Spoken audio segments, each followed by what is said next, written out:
No one believed in the straw-covered house until the blizzard showed who was right. Thomas Harrison had made a decision that would turn his life into a daily battle against scorn and misunderstanding.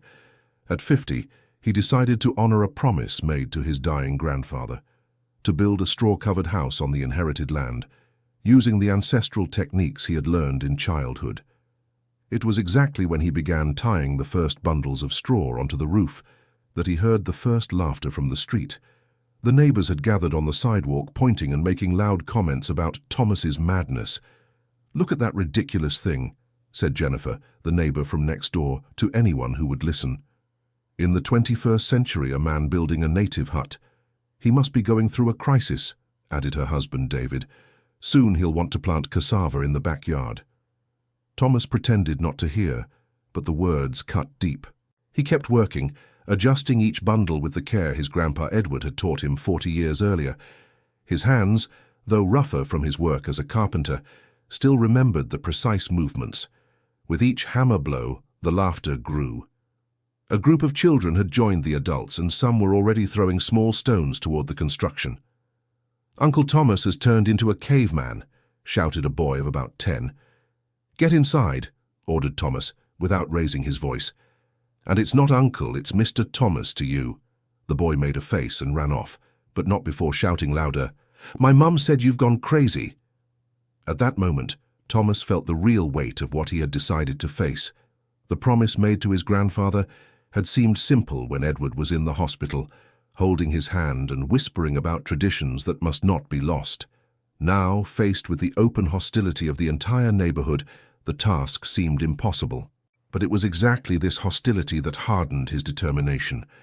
Each laugh, each mean comment, each scornful look only confirmed that he was doing something that deeply bothered those people, and Thomas began to understand that their discomfort came from the fear that he might be right. Dear listener, if you're enjoying the story, please take a moment to like and especially subscribe to the channel. It really helps us who are just starting out. Now continuing. The situation grew even more tense when Rachel arrived home from work. His daughter, a 28-year-old architect, had graduated from the best university in the region and worked for a prestigious construction company. Seeing her father building that abomination in front of the house was a direct blow to the professional image she had fought so hard to build. "Dad, please," she said, still in high heels and with her work briefcase in hand. "What will my colleagues think when they pass by here and see this?" "They'll think you have a father who honors the promises he made to his own father," replied Thomas without stopping his work. "A promise? Dad, Grandpa wasn't in his right mind in his last days. You can't take something like that seriously." Rachel's words cut deeper than all the neighbors' laughter combined. Thomas stopped working and looked directly at his daughter. "Your grandfather was perfectly lucid when he taught me these techniques, and he was lucid when he made me promise I wouldn't let what he learned from his father die. But Dad, we're in the middle of the 21st century. There are modern materials, advanced thermal insulation systems, technologies that—" "That failed in your Uncle Christopher's house when that heavy rain flooded everything, didn't they?" interrupted Thomas. "Technology that didn't work in Mrs. Dorothy's house when the heating broke down last winter." Rachel was left speechless for a moment.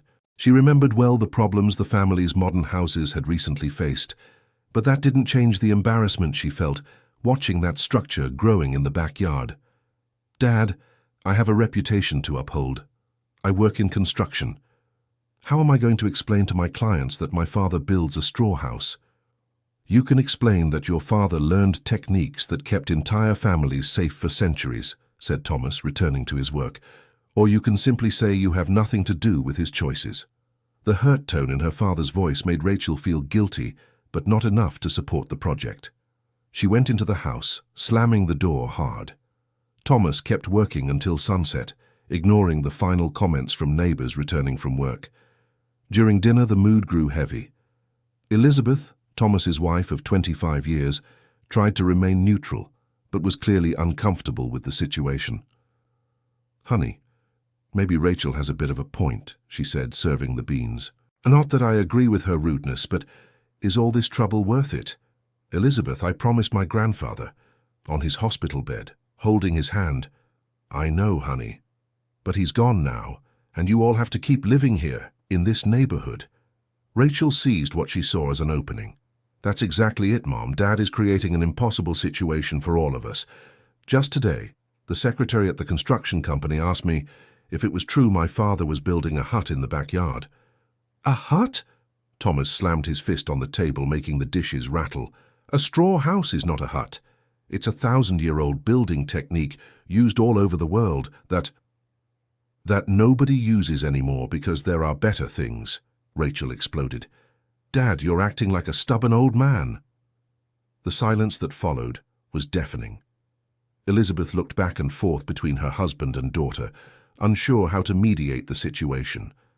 Thomas got up from the table without finishing his dinner. I'm going for a walk, he said, grabbing his jacket.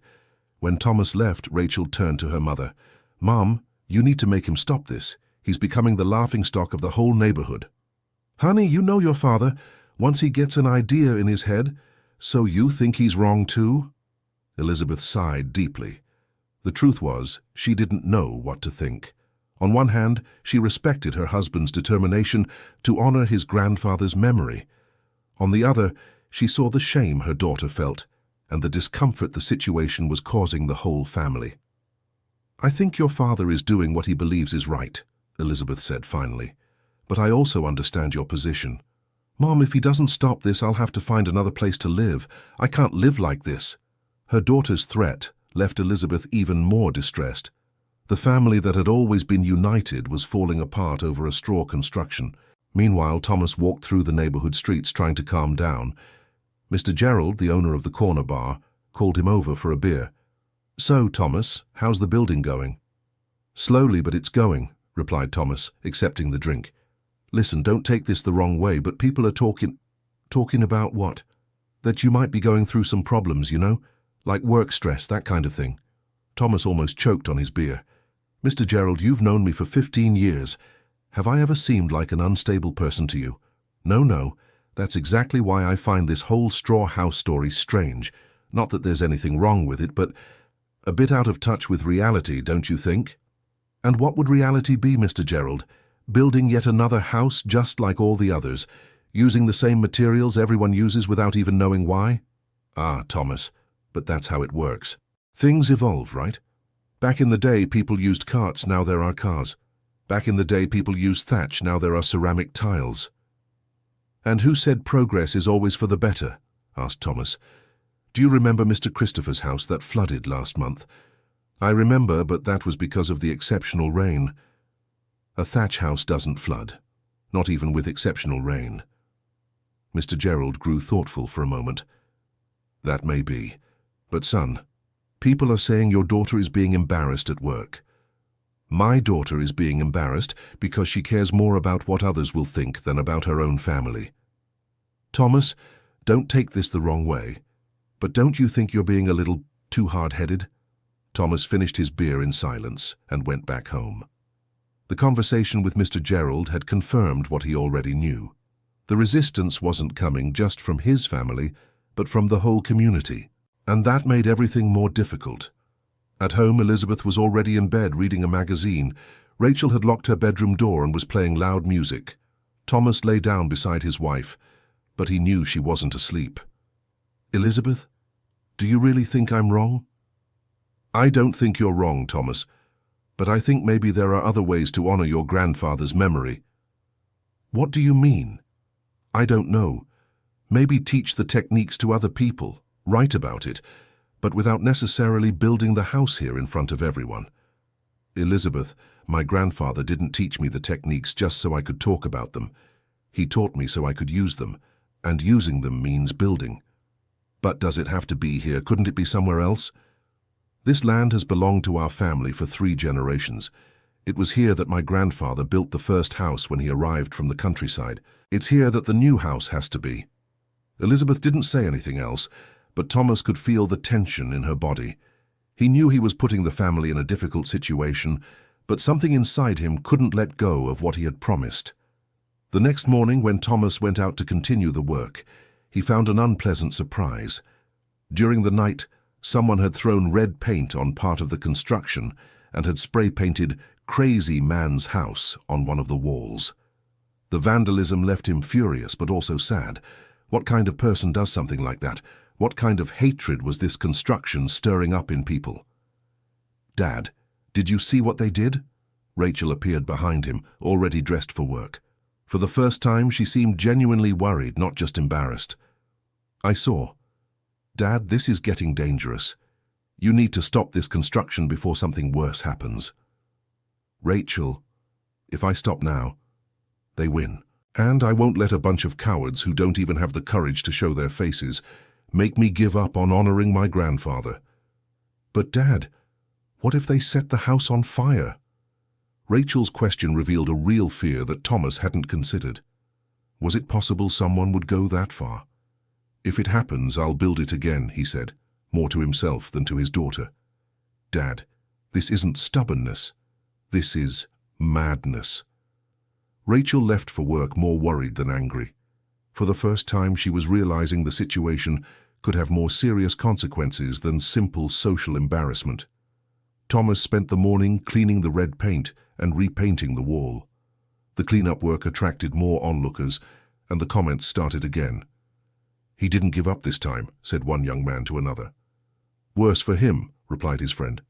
"Who told him to be so stubborn?" "My dad said thatch houses catch fire easily. If there's a problem here, it could burn the whole block." "Really? Wow, that's dangerous." Thomas overheard the young men's conversation and realized the neighbors weren't just bothered by the construction's aesthetics. They were worried about safety. And that concern, even if unfounded, was fueling the hostility. He decided he needed to clarify things. He finished the painting and went door to door, talking to the closest neighbors. The first stop was at Mrs. Margaret's house, a 70-year-old lady who lived alone next door. "Mrs. Margaret, do you have a minute to talk?" "Of course, Thomas. Come in. Have some coffee." "Thank you. I wanted to clarify some things about the construction I'm doing." Mrs. Margaret served the coffee in flowered porcelain cups. "Thomas, I have nothing against you. You've always been an exemplary neighbor. But this story about a straw house, is it really safe?" "Mrs. Margaret, a straw house is safer than a regular house in many ways. Straw doesn't spread fire like people think. When it's well braided and compacted, it's hard to burn. Even so, it's so different, isn't it?" "It is different, yes. But my grandpa raised me in a house like this, and I can guarantee it's cooler in the summer and warmer in the winter than any modern house." "And why did you decide to do something like this now?" Thomas told her about the promise made to his grandpa, about the techniques that couldn't be lost, about the importance of keeping family traditions alive. Mrs. Margaret listened to him attentively, and in the end, sighed. "Thomas, I understand your reasons. I lost my husband 5 years ago, and I know what it's like to want to honor the memory of a loved one. But don't you think you're being a little too radical?" "Mrs. Margaret, is preserving family traditions radical, or is it radical to forget where we come from and how we got here?" The question left the lady thoughtful. "I never thought of it that way," she admitted. "But Thomas, you have to understand that people get scared by what they don't know. That's why I'm talking to you, to explain, to clarify. Do you plan to talk to all the neighbors?" "If necessary." Mrs. Margaret smiled for the first time in the conversation. "Thomas, you really are stubborn, aren't you?" "I am, and proudly so." Leaving Mrs. Margaret's house, Thomas felt a little more optimistic. At least one person had listened to him with respect, even if she didn't completely agree. The next stop was at the Williams house, a young family with 2 small children. The reception was quite different. "David, can I talk to you for a minute?" "Sure, Thomas. What's up?" "I wanted to clarify some things about the construction I'm doing." David crossed his arms and assumed a defensive posture. "Thomas, I'll be direct with you. This straw house of yours is worrying everyone on this street." "Worrying why?" "Man, what if it catches fire? What if rats come? What if it lowers the value of our properties?" "David, a well-built straw house doesn't pose those risks. In fact, Thomas, you'll have to excuse me, but I have 2 small children and I can't take risks. If this construction causes any problems, I'll have to take action." "What kind of action?" "Whatever is necessary." David's threatening tone put Thomas on alert. The hostility was escalating to a dangerous level. "David, I understand your concern as a father, but don't you think you should know more about the subject before making judgments?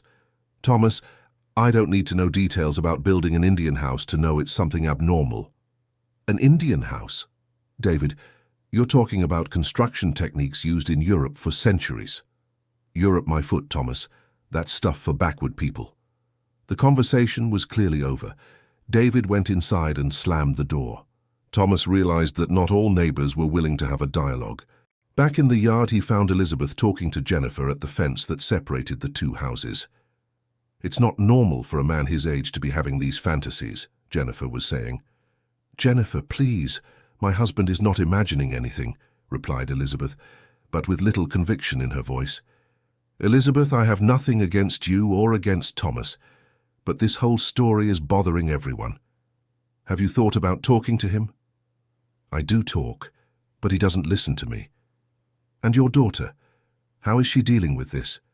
Rachel it's not easy for her. Thomas approached the two women. Good afternoon, Jennifer. Good afternoon, Thomas, she replied awkwardly. I was just leaving. No need to leave on my account. Were you talking about something interesting?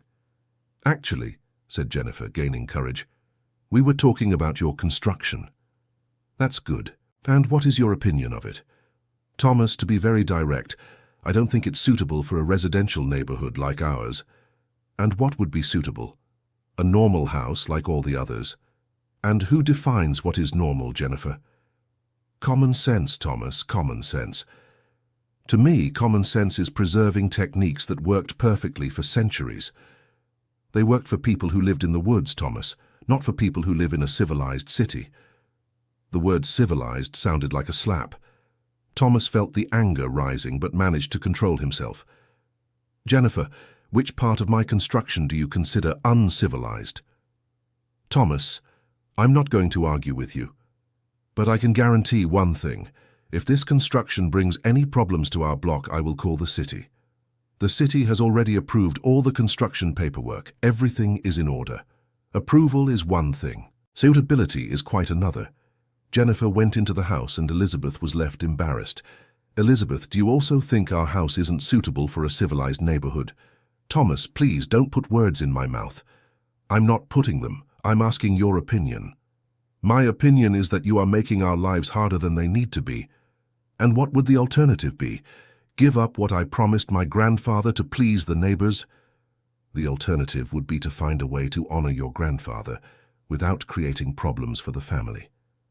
Elizabeth, problems are created by prejudiced and ignorant people, not by those trying to preserve important traditions.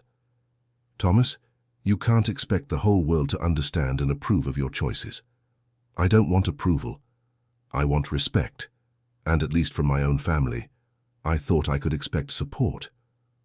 Elizabeth went into the house without answering. Thomas was left alone in the backyard, surrounded by a partially finished construction that was becoming the center of a war between him and everyone he knew. At that moment, he wondered for the first time if he hadn't made a mistake. Maybe Rachel was right. Maybe Elizabeth was right. Maybe everyone was right except him. But then he remembered the rough hands of his grandpa Edward teaching him to weave straw when he was 10. He remembered the old man's voice explaining that those techniques had kept the family safe during the worst storms. He remembered the promise made in the hospital, and he decided he would not give up. The next day, when he arrived home from work, Thomas got a surprise that completely changed his perspective on the situation.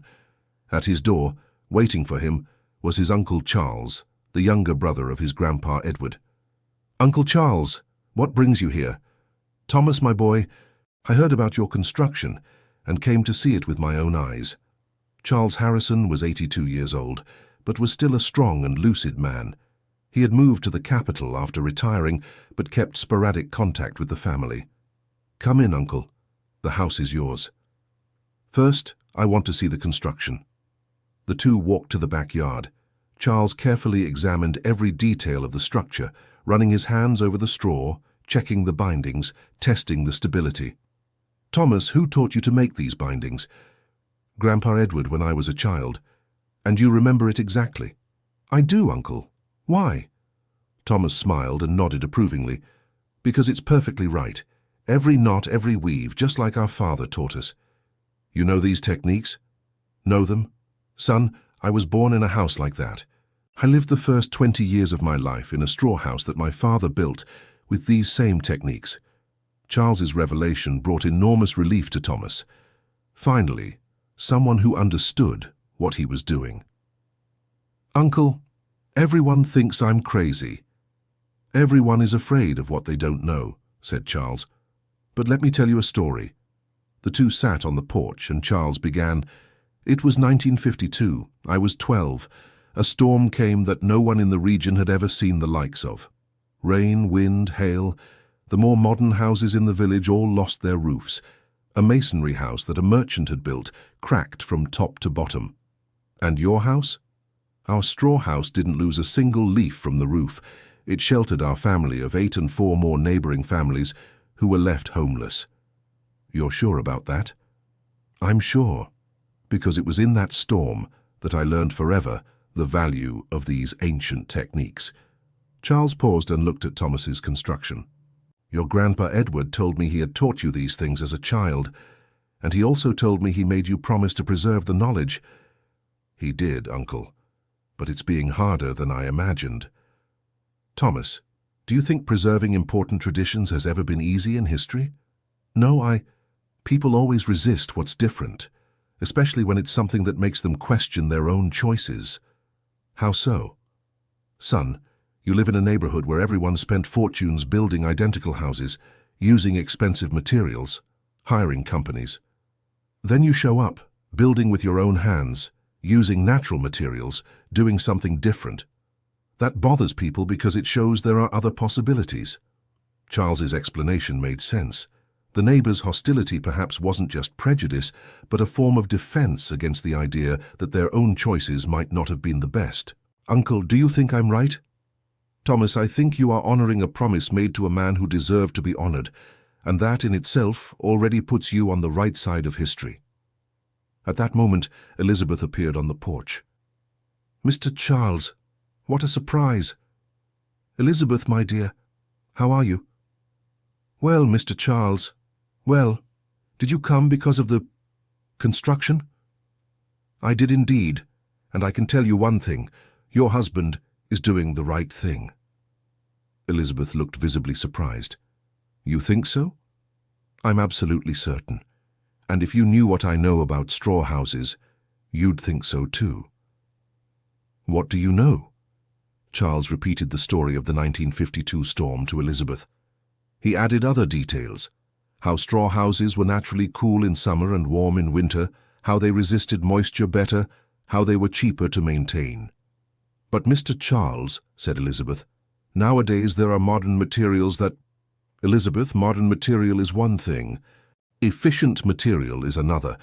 Did you know that in Europe they are going back to using straw precisely because they discovered it's more efficient than many synthetic materials? Really? Yes. And did you know a straw house lasts over 50 years without maintenance if it's well built? I didn't know that. Well, it does. Your husband isn't building a primitive house, he's building a smart house. Rachel arrived from work just in time to hear the end of Charles's conversation. Grandpa Charles, you're here. Rachel, my girl, how you've grown. Did you come to see Dad's construction? I did. And I came to congratulate him. Congratulate him? Congratulations on having the courage to do what's right, even when everyone is against you. Rachel looked at her father, at her mother, at her great-uncle, not knowing what to say. Rachel, continued Charles, did you know that your grandpa Edward was one of the best builders in the region, that he built over 30 houses using these techniques, and that they all withstood storms that knocked down much more expensive constructions?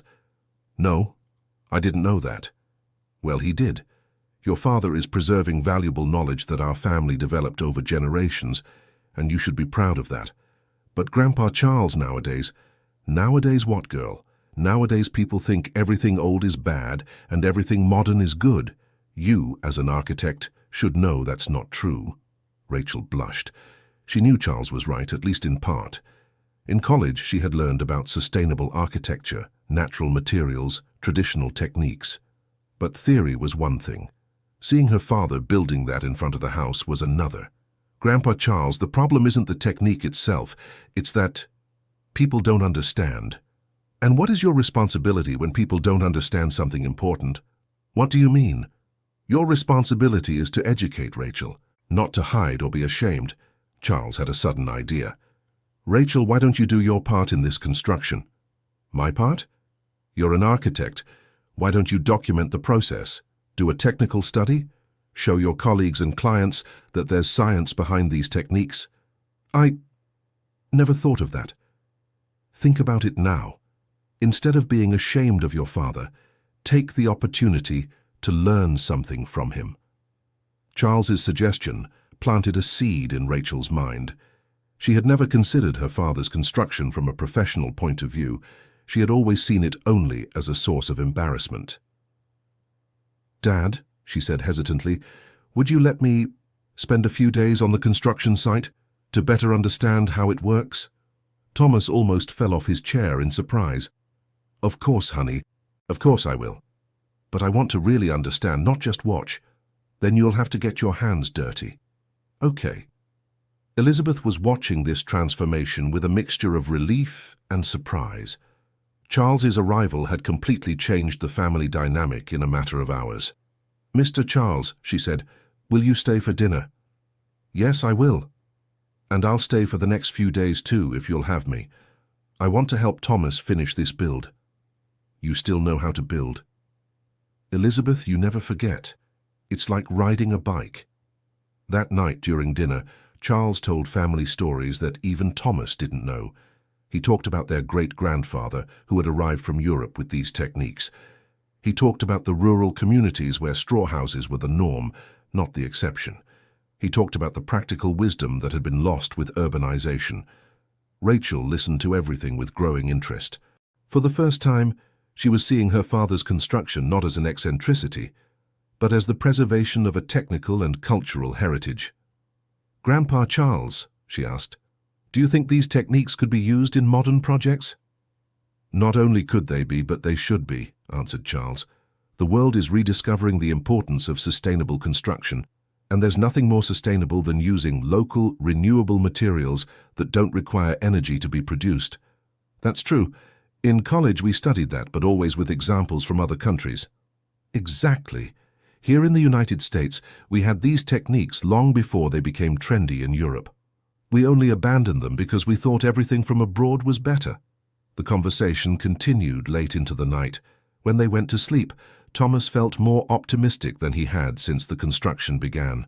Not only did he have the support of Uncle Charles, but it seemed he was also gaining his own daughter's understanding. The next day, Charles and Thomas began working together on the construction. The presence of the older man brought a dignity to the project that wasn't there before. When the neighbors saw two men working seriously, with clearly mastered techniques, the derogatory comments diminished. Rachel came home from work early and, as promised, put on old clothes to help. Where do I start, Dad? First, you need to understand how the straw is prepared. Thomas showed his daughter how to select the best fibers, how to clean them, how to prepare them for binding. Rachel discovered there was much more technique involved than she had imagined. Dad, this has technical specifications like any building material. Of course it does. The difference is that these specifications were developed through centuries of practical experience, not in a laboratory. And do they work? Rachel, said Charles, who was organizing bundles of straw. The house where your grandfather was born was still standing when he passed, 100 years after it was built. 100 years? That's right. And it was only torn down because the owners wanted to build something more modern, not because there was any structural problem. Rachel began documenting the process with her phone's camera. She realized she was witnessing something rare, the transmission of traditional knowledge between generations. Dad, how long did it take you to learn all this? I learned little by little, over years. Your grandfather had the patience to teach. And now you're teaching me. I am. And I hope one day you'll teach your children. The idea of perpetuating the knowledge brought a new dimension to Rachel's experience. It wasn't just about building a house. It was about keeping a family tradition alive. They worked together for 3 hours. When they stopped, Rachel was sweaty and tired, but also excited. "Dad, this is much more complex than I thought. Why did you think it was simple?" Because everyone talks about it as if it were primitive. And now? Now I see it's a sophisticated technology, just a natural one." Charles smiled upon hearing the young woman's conclusion. "Rachel, you've just understood something that many people never will. That primitive and simple are different things, and that natural doesn't mean inefficient." That night, Rachel called Benjamin, the doctor boyfriend she had been dating for 2 years. "Benjamin, can you come over to my house tomorrow? I want to show you something." "Of course. Is it about that strange construction your father is doing?" "Exactly. Rachel, didn't you say you were embarrassed by it?" "I did, but I changed my mind." "How so?" "Benjamin, just come. You'll understand when you see it."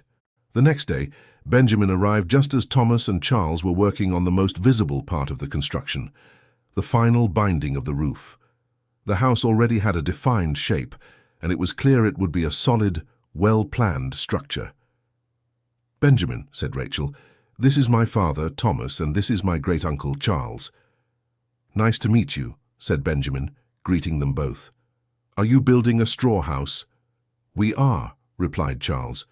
"And you're looking at the most sustainable building technique that exists." Benjamin, who had a background in preventive medicine, became interested. "How is it sustainable?" "Local material, renewable, no environmental impact in production, with excellent thermal and moisture properties," explained Thomas. "And from a health standpoint?" asked Benjamin. "Oh, that's the best part," said Charles. "A straw house breathes naturally. It doesn't accumulate moisture, doesn't develop mold, doesn't need artificial ventilation." "Really? Really? For people with respiratory problems, it's better than any conventional house." Benjamin became interested and asked several technical questions. Thomas and Charles answered with precision, demonstrating a deep knowledge of the scientific aspects behind the traditional techniques. "Rachel," said Benjamin after an hour of conversation, "this is incredible. Why didn't you tell me before?" "Because I didn't know," she admitted. "I was only seeing the appearance, not the substance. And what's the completion schedule?" "If there are no more problems with the neighbors," said Thomas, "it should be ready in 2 weeks. Can I follow the process for my master's dissertation on healthy housing?" "Of course," said Charles. "The more people know about these techniques, the better." The change in Rachel's attitude and Benjamin's interest brought a new energy to the project. But they also brought an unexpected reaction from the neighbors. David, the neighbor who had made veiled threats, appeared at the fence in the late afternoon. "Thomas, can I talk to you?" "Of course, David." "Is this turning into some kind of movement here at your house? I saw a lot of different people coming and going." "It's not a movement, David. It's family and friends helping with the construction." "And that young man with glasses who was here all afternoon asking questions. He's my daughter's boyfriend, a doctor. He's interested in the health aspects of natural building. A doctor, and he approves of this construction. More than approves, he's considering including it in his master's degree." David was clearly disconcerted. The presence of a doctor giving credibility to the project didn't fit the narrative of madness he had constructed. "Well, as long as it doesn't cause problems for the neighborhood." "What problems, David?" "I don't know. Insect infestation, fire risk."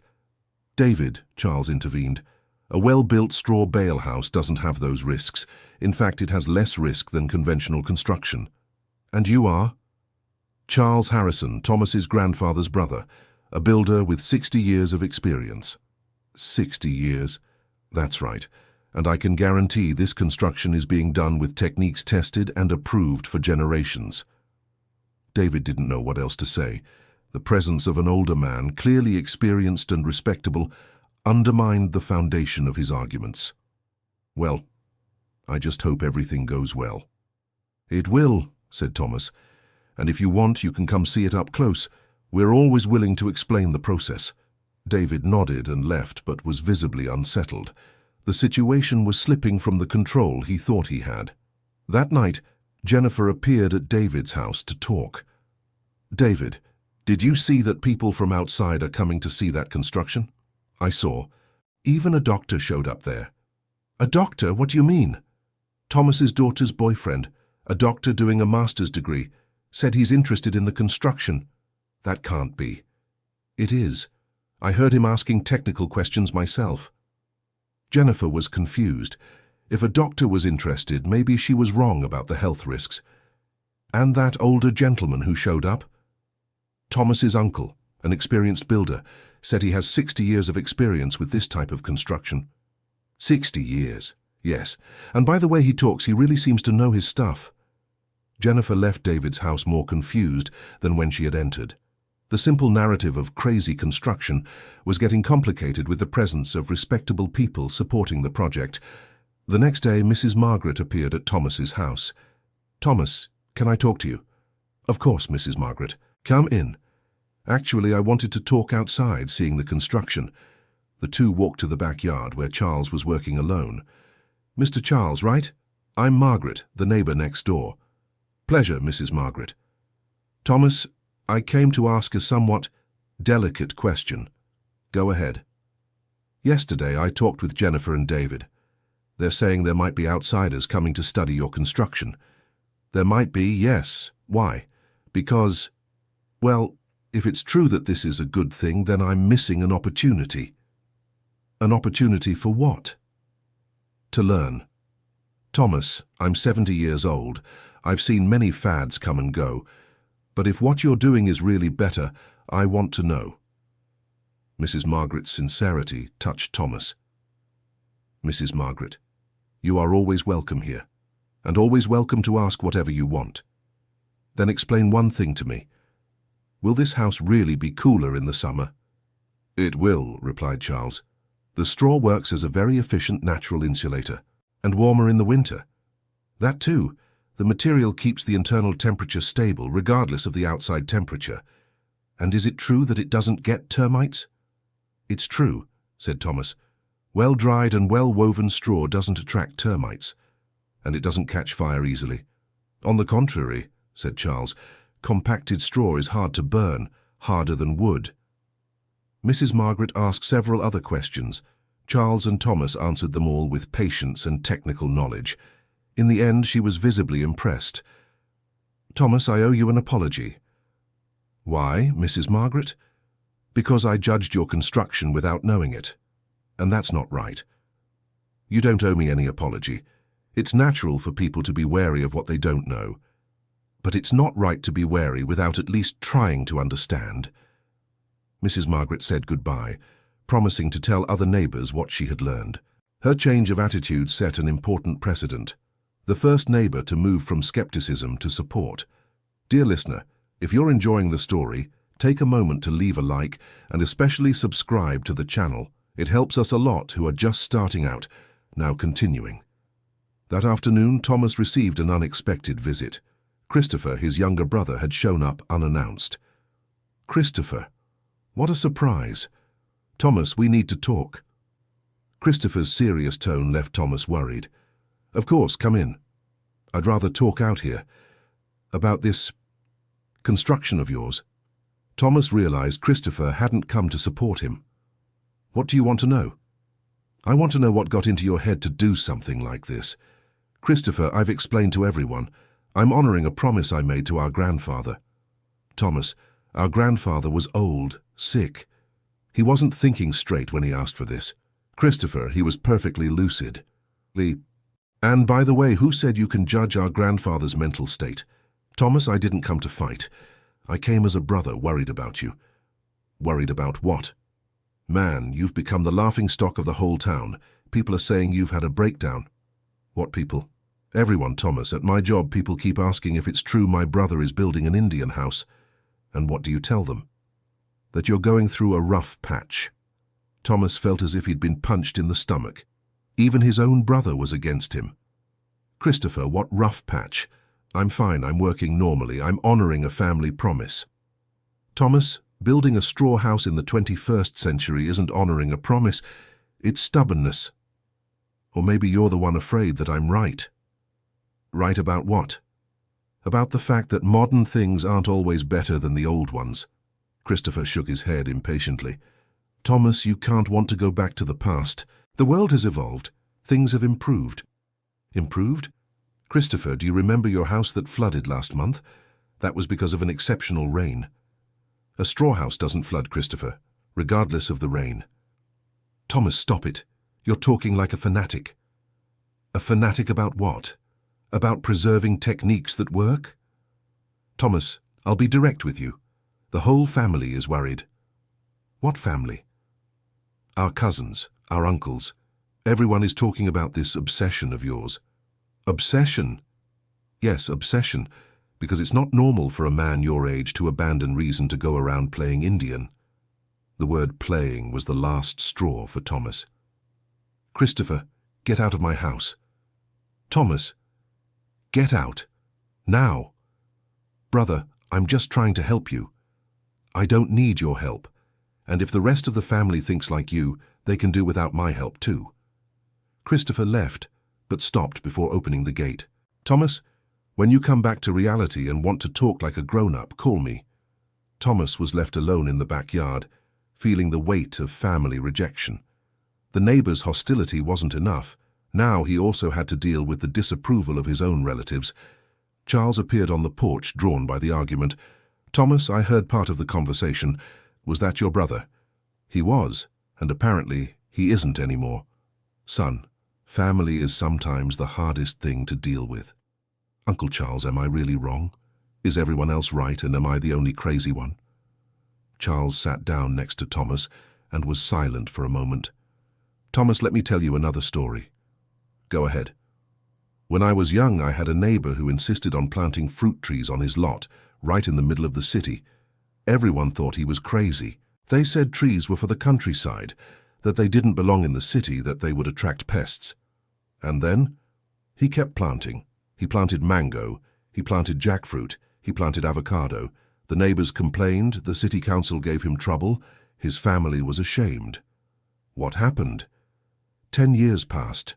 The trees grew, they gave shade, they gave fruit. His backyard became the coolest and most beautiful spot in the entire neighborhood. Then everyone wanted to plant trees too. What does that have to do with me? It has to do with the fact that sometimes a person has to have the courage to do what's right, even when everyone is against it. Because 10 years from now, when your house is still standing and the modern houses are having problems, everyone will want to know how you did it. Do you really believe that? Thomas, I've seen straw houses withstand storms that knock down masonry buildings. I've seen these houses last for decades without maintenance. I know you're right. But what if I'm wrong? What if everyone else is right? What if you're right and everyone else is wrong? Are you going to give up on doing what's right just because the majority doesn't understand? Charles's question went to the heart of the matter. Thomas realized that social pressure was almost making him give up on his own convictions. Uncle Charles, I promised my grandfather. And promises are meant to be kept, especially when it's an important promise. But it's being very difficult. Important things are always difficult, Thomas. If it were easy, everyone would do it. That night, during dinner, Rachel mentioned she had started researching straw bale construction online. Dad, did you know that in Germany they are still building straw houses today? I did, daughter.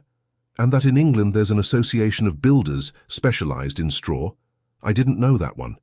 Dad, this is an internationally recognized technique. Why do people in the United States think it's crazy? Because in the United States we have a habit of thinking everything from abroad is better than what we already have, Charles replied. It's true, said Elizabeth.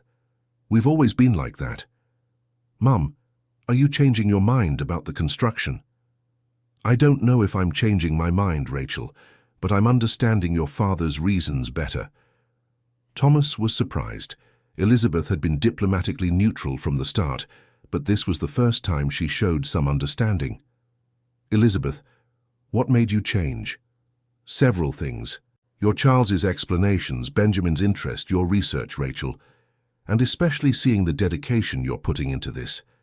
How so? Thomas, I've known you for 25 years. I've never seen you do anything without a good reason. And you think I have a good reason now? I think you believe you do, and that's already something.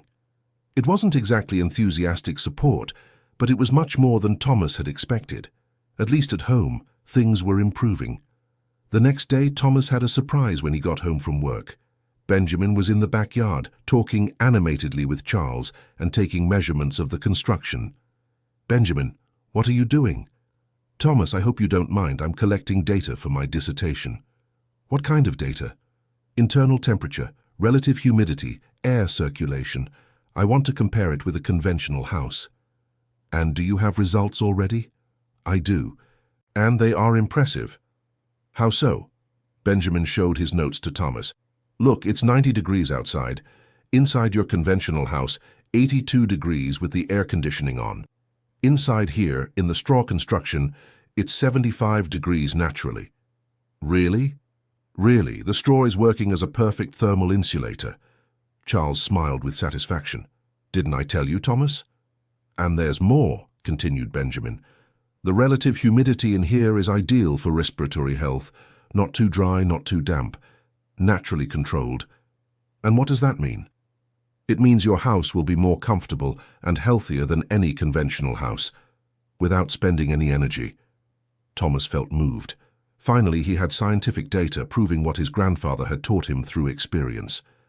"Benjamin, can I use this data if someone questions the efficiency of the construction?" "Of course. In fact, I'd like to publish a paper on it." "With your permission, of course." "A paper where?" "In a sustainable architecture journal, or in a medical journal about healthy housing." The possibility of seeing the project documented scientifically brought a new dimension for Thomas. It was no longer just a personal promise to his grandfather, it was a contribution to technical knowledge. "I accept, but I want my Uncle Charles to be a co-author. He has knowledge that I don't." "Perfect," said Benjamin. Charles was moved by the proposal. "Thomas, when I was young, I never imagined I'd one day have my name on a scientific paper." "Uncle, you deserve it. You're the one who really understands these techniques. And you're the one who had the courage to put them into practice." At that moment, the three men felt part of something bigger than a simple domestic construction. They were contributing to preserving and documenting important knowledge. The news that a doctor was studying the straw construction spread quickly through the neighborhood, and it brought an unexpected reaction. Instead of increasing respect for the project, it increased suspicion towards Benjamin. "What kind of doctor studies a straw house?" asked David to Jennifer. "I don't know, must be some alternative doctor into that esoteric stuff. Or maybe he's being paid by Thomas to speak well of the construction." The conspiracy theory was absurd, but it found fertile ground in the minds of people who had already decided the project was wrong. Jennifer decided to investigate. She approached Benjamin as he was leaving Thomas's house. "Dr. Benjamin, may I speak with you for a minute?" "Of course. Are you really a doctor?" "I am. Preventive medicine." "Why?" "And what does a doctor have to do with house construction?" "Preventive medicine has everything to do with the living environment. The house a person lives in directly affects their health." "And you think a straw house is healthy?" "Based on the data I've collected, yes. Very healthy." "What data?" Benjamin explained about the temperature and humidity measurements, about the respiratory benefits, about the absence of synthetic chemicals. "But doctor, what about the risk of insects, of rats?"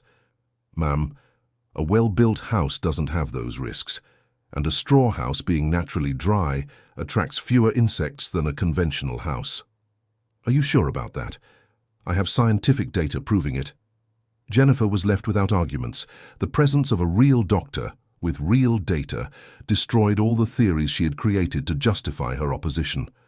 "Thank you for the information, Doctor." Jennifer left the conversation confused and frustrated. She wanted Benjamin to confirm her prejudices, but he had done exactly the opposite. That same night she called Christopher, Thomas's brother. "Christopher, did you know there's a doctor studying your brother's construction?" "Studying how?" "Taking measurements, collecting data, says it's for a dissertation." "Jennifer, are you sure he's really a doctor?" "I am," I asked. "Preventive medicine." Christopher was unsettled. If a doctor was endorsing his brother's project, perhaps he had been too hasty in condemning it. And what did this doctor say about the construction? That it's healthy, that it has benefits for respiratory health. Christopher hung up the phone more confused than he had been in weeks. He had bet everything on the theory that his brother was having a crisis. The presence of a doctor supporting the project complicated that narrative. The next day, Christopher showed up at Thomas's house. "Thomas, can I come in?" "Of course, Christopher, come in. Actually, I wanted to see the construction." Thomas was surprised, but led his brother to the backyard. The house was almost finished, and it was undeniable that it had a solid, well-planned appearance. "Thomas, who is helping you?" "Our Uncle Charles."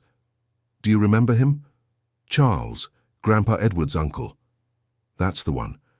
He's still alive." "He is. And he knows much more about construction than I ever imagined." Christopher looked around and saw Charles organizing tools. "Uncle Charles." "Christopher, how you've grown, young man." "You're helping Thomas?" "I am. And I can tell you your brother is doing a superb job." "Do you really understand these techniques?" "Son, I was born in a house like this. I lived, grew up, learned. I've known these techniques since I was a boy." Christopher was impressed. He had grown up hearing stories about Uncle Charles, but he had never made the connection between the stories and his brother's construction. "Uncle Charles, is this construction really safe?" "Safer than your house, Christopher. How can you be so sure?" "Because I know how these houses behave in extreme situations. I've seen them withstand storms that destroyed conventional houses." Christopher asked several technical questions. Charles answered them all with knowledge and confidence. By the end of the conversation, Christopher was visibly changed. "Thomas, I owe you an apology." "Why?" "Because I judged your project without knowing, and I questioned your reasons without understanding the context. Christopher, you don't owe me an apology. It's natural for people to be concerned." "No, Thomas, I wasn't concerned. I was ashamed, and that's different." Christopher's honest admission touched Thomas deeply. "Ashamed of what?" "Ashamed that others might think my family was different." "And now?" "Now I understand that being different isn't necessarily bad, especially when the difference has a foundation." "Christopher, do you want to help with the construction?" "I do, if you'll have me." "Of course we will." The reconciliation between the brothers marked an important turning point in the project. If Christopher, who had been one of the harshest critics, was changing his mind, others might change too. For the rest of the week, Christopher showed up every day after work to help. His presence brought an additional dignity to the project, showing the neighbors that the family had united around the construction. Mrs. Margaret, who had already changed her mind, began talking with other long-time neighbors, explaining what she had learned about traditional techniques. "Sandra, did you know that straw houses were common in our region until the 60s? "I didn't." "Well, they were. And did you know those houses were cooler in the summer and warmer in the winter?" "How do you know that?" "Because I asked. I talked with Thomas and his uncle. I learned a lot." "And do you think it's safe?" "I do. In fact, there's a doctor studying the construction for a dissertation." "A doctor? What doctor?" "Thomas's daughter's boyfriend. Preventive medicine." Mrs. Margaret's conversations with other neighbors slowly began to change the perception of the project. It wasn't a dramatic change, but it was a real one. However, David and Jennifer remained unyielding, and now they were feeling isolated in their opposition. "David, everyone is changing their mind about that construction," said Jennifer. "It's because they don't know the real risks." "What risks? The doctor said there's no risk." "Jennifer, a doctor doesn't understand construction. He could be wrong about the structural risks." "What if he's right? What if we're the ones who are wrong?" "Jennifer, are you doubting me now?" "I'm not doubting, but I'm seeing that everyone is changing their mind. Even Thomas's brother, who was against it, is now helping." David realized he was losing even his wife's support. "Jennifer, do you want me to give up our convictions just because everyone is being influenced?" "I don't know, David. I'm just starting to think that maybe we didn't understand the situation correctly." That night, David couldn't sleep. The possibility of being wrong bothered him deeply. He had staked his credibility on opposing the project. Admitting a mistake now would be humiliating. But deep down, he was beginning to suspect he really was wrong. The following week, Benjamin presented the preliminary results of his research at a university seminar. Rachel went to watch and was impressed with the reception. "Dad, Benjamin presented the data about our house at the university. And how did it go?" "Dad, the professors were impressed, especially with the thermal efficiency." "Really? A sustainable architecture professor said he wants to visit the house personally. And you? What did you think of the presentation?" "Dad, I felt proud. For the first time, I felt proud of our house." Rachel's change had been gradual, but now it was complete. From an embarrassed critic, she had become an enthusiastic defender. "Rachel, you've changed a lot since the construction started." "I have, Dad. I learned that I shouldn't judge things I don't understand, and I learned that tradition isn't synonymous with backwardness." "And what else did you learn?" "I learned that you had the courage to do what you thought was right, even when everyone was against it. And that's a quality I want to have too." At the end of that week, the construction was almost complete. Only a few final adjustments and the installation of the doors and windows remained. Charles, who had temporarily moved in to help, was beaming with satisfaction. "Thomas, in all my life, I've never felt as useful as I have these last few weeks." "Why, Uncle?" "Because I managed to pass on knowledge I thought would die with me. And now? Now I know that this knowledge will stay alive. Through you, through Rachel, through Benjamin. Uncle Charles, you saved me. If it weren't for you, I might have given up." "Thomas, you would never have given up. You have your grandfather's blood, and Edward never gave up on anything." That night, the family dined together for the first time in weeks without any tension. Elizabeth was relaxed, Rachel was excited, and Christopher was integrated into the project. "Elizabeth," said Thomas, "what do you think of the house now that it's almost finished?" "Thomas, I must admit it's becoming beautiful." "Beautiful how?" "Beautiful in a different way. It has a harmony that the other houses don't have." "That's true," agreed Rachel. "It seems like it's part of the land, not just placed on top of it." "That's exactly the idea," said Charles. "Traditional construction works with nature, not against it." At that moment, someone knocked at the door. It was Mrs. Margaret. "Thomas, sorry to bother you. Can I speak with you for a minute?" "Of course, Mrs. Margaret. Come in." "Actually, I wanted to talk outside, about the construction." Everyone went out to the porch. The straw house, illuminated by the porch light, had an impressive appearance. Even those who had seen the construction during the process were surprised by the final result. "Thomas," said Mrs. Margaret, "I came to ask you for something." "Go ahead." "I wanted you to teach me some of these techniques." "Teach you for what?" "So I can renovate my house. I want to replace the roof with a straw one." The family was surprised by the request. "Mrs. Margaret, are you sure?" "I am. My house is an oven in the summer and a freezer in the winter." "Oh. If a straw house is more comfortable, I want one too." "But Mrs. Margaret, what will the other neighbors say?" "Thomas, I'm 70 years old. I don't have time anymore to worry about what others will say. I want to worry about what's best for me." Charles smiled at the lady's answer.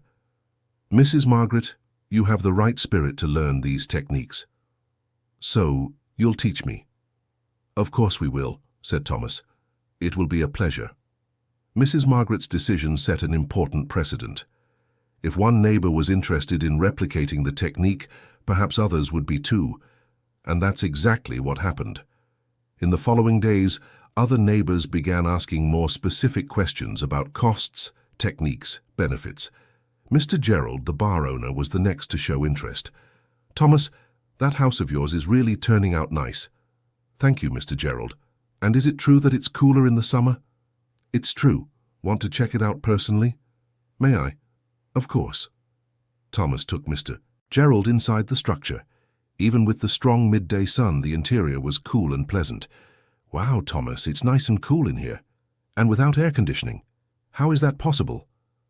Thomas explained about the insulating properties of straw, the natural air circulation, the thermal capacity of natural materials. "Mr. Gerald, a straw house works like a natural air conditioner. And how much does it cost to build one?" "Much less than a conventional house.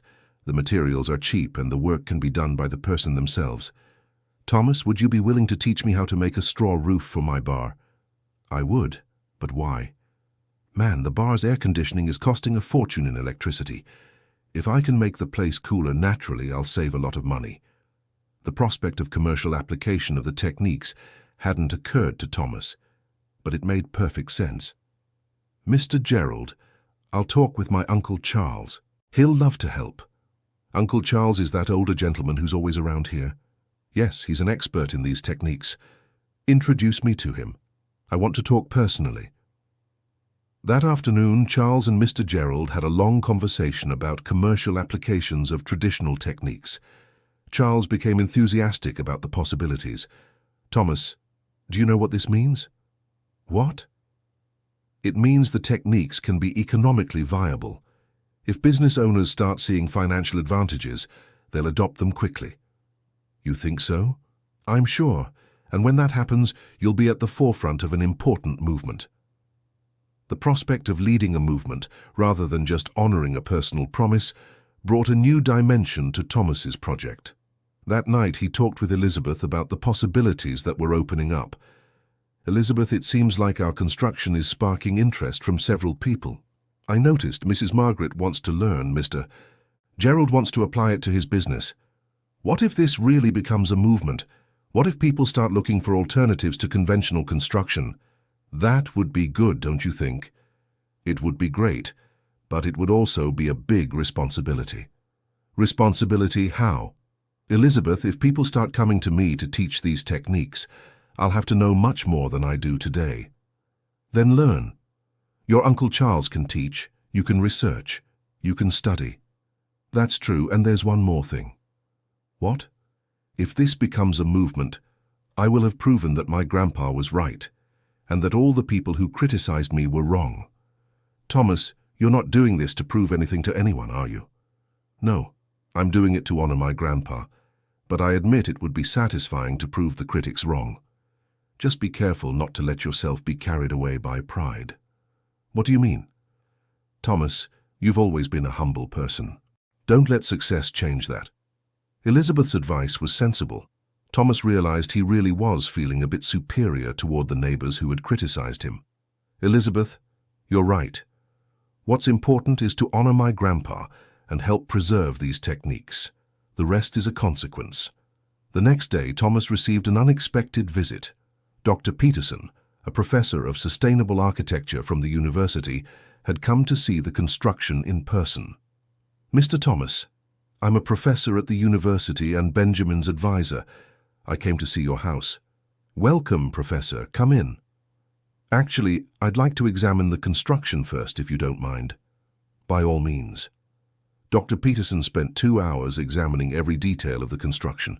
He took measurements, tested the firmness of the structures, analyzed the tying techniques. Mr. Thomas, may I ask a few questions? Of course. Where did you learn these techniques? From my grandpa when I was a child. And where did your grandpa learn? From his father. It's a family tradition. How many generations? At least 4, maybe more. Dr. Peterson took detailed notes of all the answers. Mr. Thomas, do you have any idea of the technical and historical value of what you're preserving? I have an idea, but I'd like to understand better. These techniques represent centuries of empirical development, knowledge accumulated through generations, tested in practice, continuously refined. And is that important?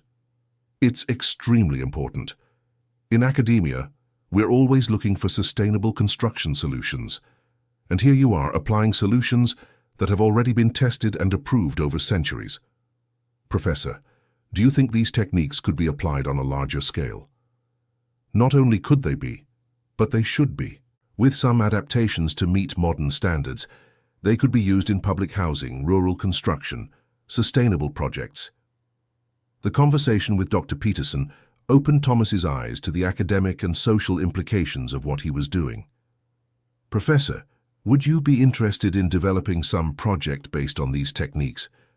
Mr. Thomas, I would like to propose a partnership. Would you agree to participate in a research project on traditional sustainable construction? How would it work? We would document all the techniques, conduct strength and durability tests, develop a manual for modern application. And how would I participate? As a specialist in traditional techniques, your practical knowledge would be fundamental to the research. The professor's proposal represented a unique opportunity to academically legitimize the traditional knowledge that Thomas had preserved. Professor, can I include my Uncle Charles in the project? He knows much more than I do. Of course, the more traditional knowledge we can document, the better. And my daughter, who is an architect. Perfect. She could bridge the gap between traditional knowledge and modern applications. When Dr. Peterson left, Thomas felt emotional. The project that had begun as a personal promise was transforming into an important academic and social contribution. Charles was radiant when he learned of the professor's proposal. Thomas, this is more than I ever dreamed of, to see this knowledge being academically valued. Uncle, without you, none of this would be possible. Son, I just preserved what I learned.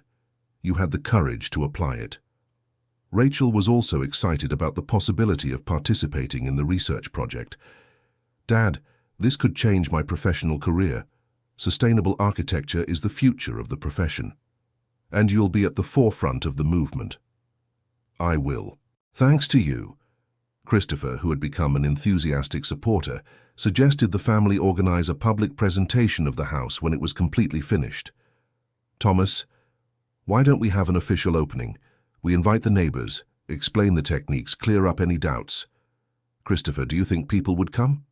I'm sure, especially after all the controversy. People are curious. The idea of the opening was embraced by the whole family. It would be an opportunity to transform the initial hostility into understanding and perhaps support. During the following week, Thomas and his family prepared for the event. Charles organized a presentation on the history of traditional techniques. Benjamin prepared scientific data on the health benefits. Rachel created explanatory visual material. Elizabeth was responsible for the practical organization, invitations, food, drinks, logistics. Thomas, do you think the most hostile neighbors will show up? I don't know. But we'll invite everyone. Whoever wants to come will be welcome. The invitations were distributed personally throughout the neighborhood. The reaction was varied. Some showed genuine interest, others were politely neutral, a few were clearly hostile. David was one of the last to receive an invitation. Thomas, what kind of event is this? An opportunity to clear up doubts about the construction, to show how it works, explain the benefits. And what if I have no doubts? Then it's an opportunity to learn more about something happening in your neighborhood. David accepted the invitation, but without enthusiasm. I'll think about whether I can make it. Jennifer was more direct in her refusal. Thomas, I have no interest in participating in propaganda for your construction. Jennifer, it's not propaganda, it's clarification. To me, it's the same thing. Thomas did not insist. Some people simply were not willing to engage in dialogue. On the day of the opening, about 30 people attended. More than the family had expected, considering the initial controversy. Dr. Peterson came representing the university. Mr. Gerald closed his bar early to attend. Mrs. Margaret brought several friends. Christopher invited some colleagues from work. Benjamin brought 2 colleagues from the medical field. The house was finished, and the result was impressive. Even people who had been critical during the construction admitted the final result was aesthetically pleasing. Charles opened the presentation with the history of traditional techniques. He spoke about the generations of builders who had developed and refined these methods. He explained how the knowledge had been transmitted orally and through practice. These techniques, said Charles, are not primitive. They are sophisticated. They represent centuries of empirical engineering. Benjamin presented the scientific data on temperature, humidity, and air quality, and he showed comparative graphs with conventional houses. He explained the benefits for people with respiratory problems. A straw house, said Benjamin, isn't just environmentally sustainable, it's healthy for those who live in it. Rachel spoke about the modern applications of traditional techniques. She showed examples from other countries where straw bale construction had been revived. She explained how to adapt the techniques to meet contemporary standards. Tradition and modernity, said Rachel, are not incompatible. They can complement each other. After the presentations, the guests toured the house. Many were impressed with the thermal comfort, the quality of the construction, and the functionality of the spaces. Mr. Gerald was one of the most enthusiastic. Thomas, now I'm sure, I want a roof like this on my bar. Mrs. Margaret introduced Thomas to her friends as the young man who is revolutionizing construction in the neighborhood. One of Benjamin's medical colleagues asked several technical questions about ventilation and humidity control. Dr. Peterson spoke at length with the guests about the project's academic importance. In the late afternoon, when most of the guests had left, David appeared. He had been observing from a distance the entire event. "Thomas, can I talk to you?" "Of course, David. I came to apologize." "Apologize for what?" "For being hostile to your project, for making judgments without knowing the facts." Thomas was surprised. David had been one of the harshest critics. "David, you don't owe me an apology. It's natural for people to be concerned about changes in the neighborhood." "No, Thomas, it wasn't concern. It was prejudice, and that's not right." "What made you change your mind?" "Several things. Seeing your family united around the project. Seeing respectable professionals endorsing your build, but mainly seeing the final result." "And what did you think of the result?" "I found it impressive, both aesthetically and technically." David paused before continuing. "Thomas, can I ask you a question?" "Of course. Would you be willing to teach me some of these techniques so I can apply them to my house?" David's question represented the final victory of Thomas over the neighborhood's skepticism. If the harshest critic was asking to learn, the project had achieved complete legitimacy. "Of course, David. It would be a pleasure." "And how much would you charge to teach?" "David, knowledge isn't sold. It's taught." Thomas's answer touched David deeply. "Thomas, you are a better person than I deserve to meet." "David, everyone deserves the chance to learn and grow." That night, after everyone had left, the family gathered on the new house's porch to reflect on the day. "Dad," said Rachel, "what did you think of the event?" "I thought it was better than I expected. People showed genuine interest." "Uncle Charles and you?" asked Christopher. "Son, I felt fulfilled, seeing our grandfather's knowledge being valued and respected by so many people. It was moving." "Elizabeth, how did you feel?" asked Thomas. "I felt proud. Proud of my husband, proud of our family, proud of our house. Even after all the difficulties we went through?" "Thomas, the difficulties made it all more worthwhile, because now we know we did the right thing, even when it seemed like everyone was against us." Charles looked at the structure, illuminated by the porch light. "Thomas, your grandfather would be proud." "You think so?" "I'm sure. Not just because you kept the promise, but because you did much more than that. You turned the promise into a contribution for the community." Thomas felt moved. He had truly managed to honor his grandfather's memory and also create something positive for others. The following week, Thomas began receiving calls from people interested in learning the techniques. Some were neighbors, others were people who had heard about the project. Dr. Peterson formalized the invitation for the university research project. Charles, Thomas, and Rachel would be co-researchers in an investigation into modern applications of traditional construction techniques. Benjamin defended his dissertation using the data collected at Thomas's house. The work was so well received that he received an invitation to continue the research for his doctorate. Mr. Gerald became the first commercial client of Thomas's knowledge. The thatch roof installed at the bar significantly reduced cooling costs and attracted curious people interested in the technique. Mrs. Margaret completely renovated her house's roof using thatch. The result was so satisfactory that two of her friends also decided to do similar renovations. 3 months after the inauguration, Thomas had become a reference in traditional construction in the region. He received regular inquiries, taught informal workshops, and collaborated with the university project. But the most important transformation had happened within the family itself. The experience of building together, facing criticism together, and triumphing together had strengthened family bonds in a way Thomas had never imagined. Elizabeth, who had been diplomatically neutral throughout the process, was now an enthusiastic advocate of traditional techniques. "Thomas," she said one night, "do you know what I learned from all this?" "What?" "I learned that sometimes the wisest person in the room is the one everyone thinks is wrong." "Elizabeth, I'm not wiser than anyone. I was just lucky to learn from my grandfather." "But you had the wisdom to preserve what you learned, and the courage to apply that knowledge even when everyone was against it. And you? What else did you learn?" "I learned that supporting the people we love doesn't mean agreeing with everything they do, but it means giving them the benefit of the doubt and being willing to change your mind when the facts change." Rachel also underwent a profound transformation. Her career as an architect took a new direction with a specialization in traditional sustainable construction. "Dad, you changed my professional life," she said. "How so?" "Before, I was just another conventional architect, doing standard projects. Now, I'm at the forefront of sustainable architecture. And do you like this new direction?" "I love it, Dad. I feel like I'm doing something important, not just making money."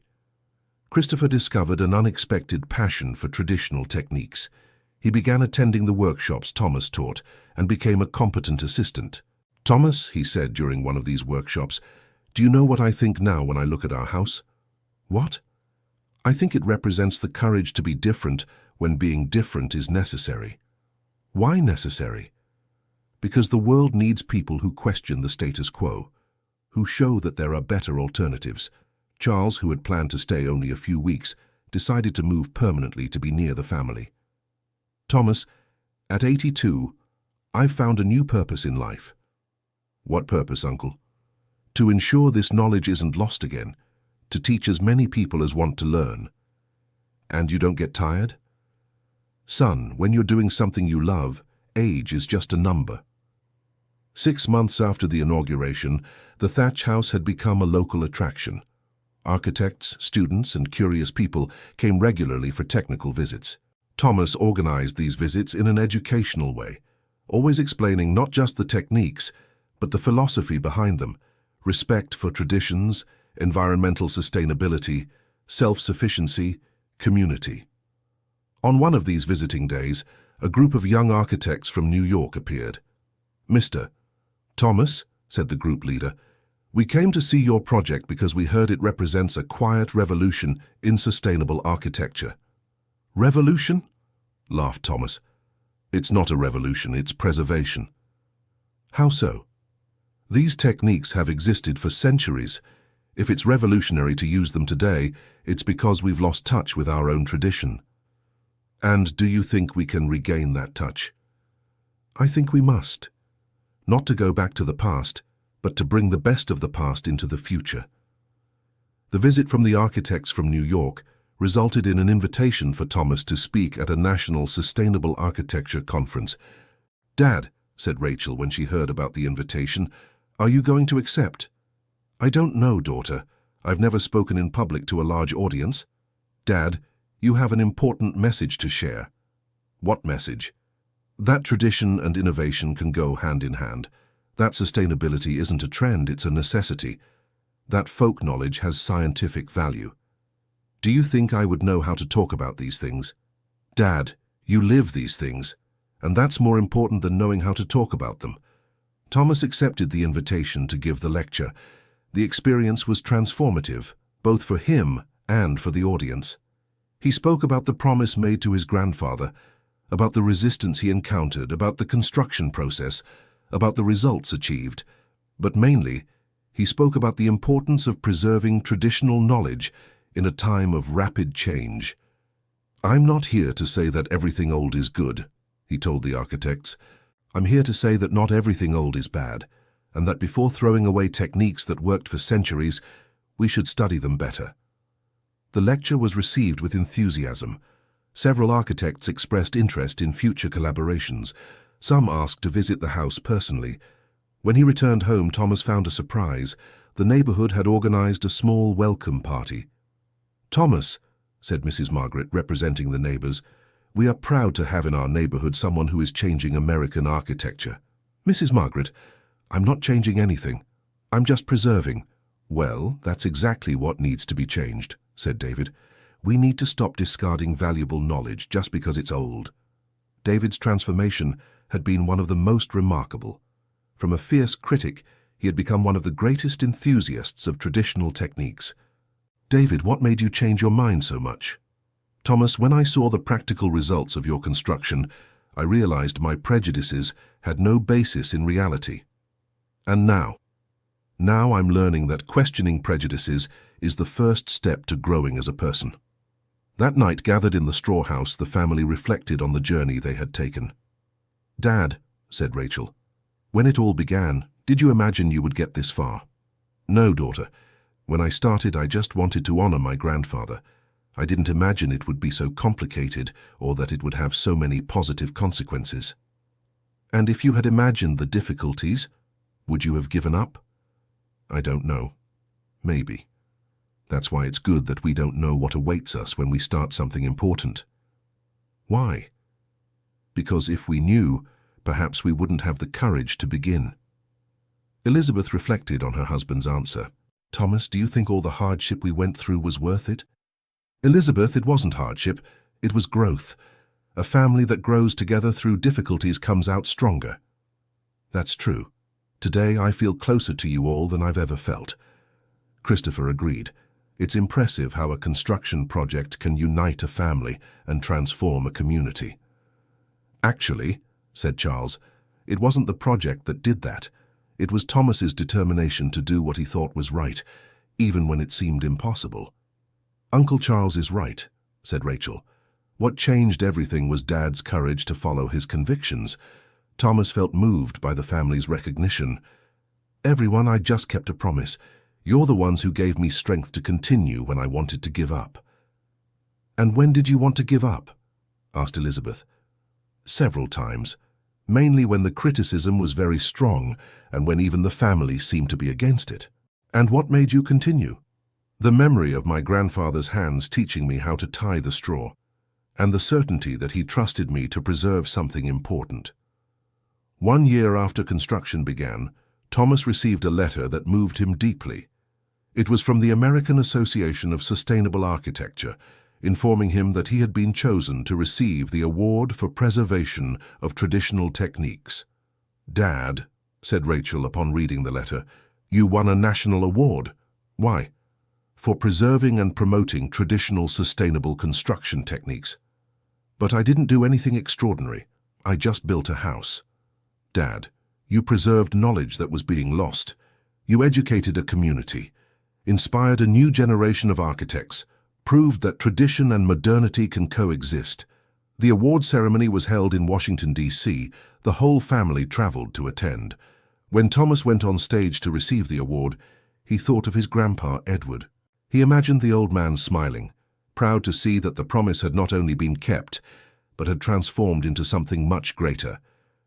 I dedicate this award, said Thomas in his speech, to my grandfather, Edward Harrison, who had the wisdom to preserve important knowledge and the trust to pass it on to his grandson. This award is his. In the audience, Charles was crying with emotion. Elizabeth held Rachel's hand. Christopher recorded everything with his phone. After the ceremony, several people approached Thomas to talk. Architects, researchers, business people interested in sustainable construction. An elderly lady, leaning on a cane, waited for everyone to leave before approaching. Young man, she said, may I speak with you for a moment? Of course. My name is Eleanor. I am 93 years old. I was born in a straw house in rural Kentucky. You know these techniques? I do. And I was very moved seeing you being awarded for preserving them. Why? Because I thought they had died forever, that people had completely forgotten. And how do you feel seeing them being valued again? I feel that my parents' wisdom was not wasted, that someone understood the value of what they knew. The conversation with Mrs. Eleanor deeply touched Thomas. She represented the direct connection to the generations that had developed these techniques.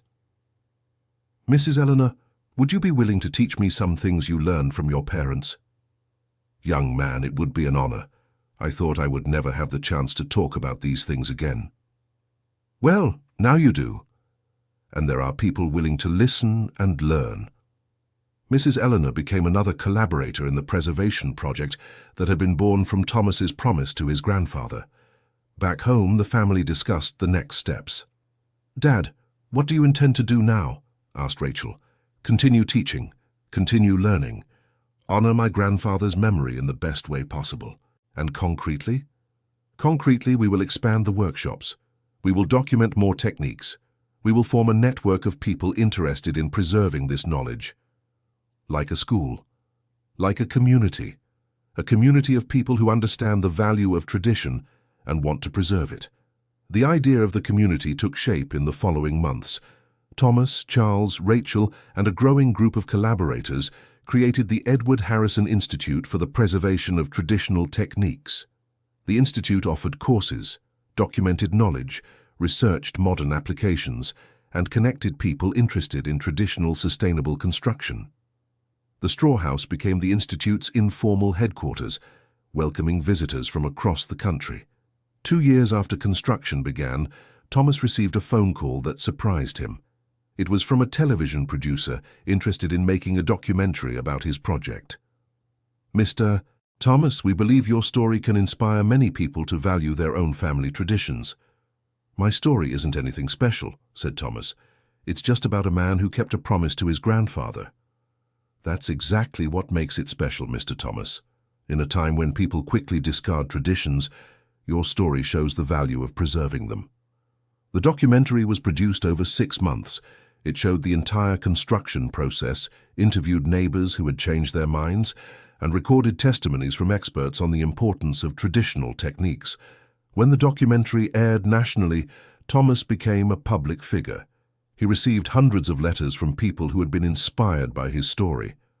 One of the letters that moved him the most came from a young man from rural Tennessee. "Mr. Thomas, my grandfather also knew traditional building techniques.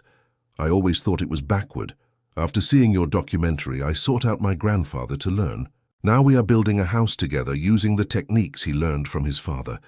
Thank you for showing me the value of what my family preserved." "Elizabeth," said Thomas after reading the letter, "do you realize what happened?"